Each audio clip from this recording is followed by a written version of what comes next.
Hello বংশ, welcome to my new blog. তো এই ব্লগটা হতে যাচ্ছে আমার মোবাইল ফোন পারচেসিং ব্লগ। তো তোমরা সবাই দেখতে থাকো।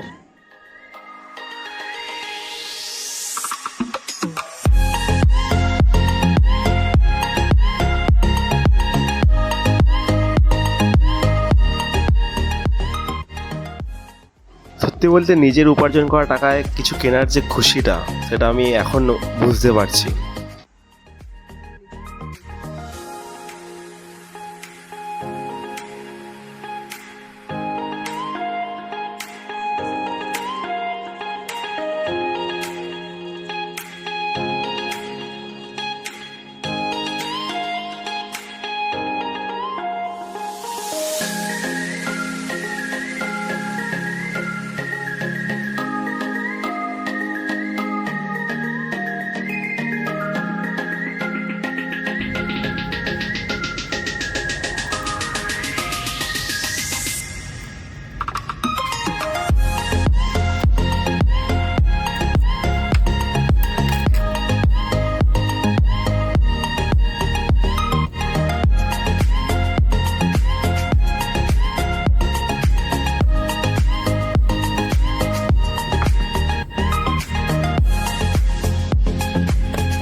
এই ফোনটা কেনার সাথে সাথে ভিডিওর কোয়ালিটি এবং স্টেবিলিটি দুটোই ভালো হয়ে যাবে, যেটা আপনারা পরের ব্লগ থেকে দেখতে পাবেন।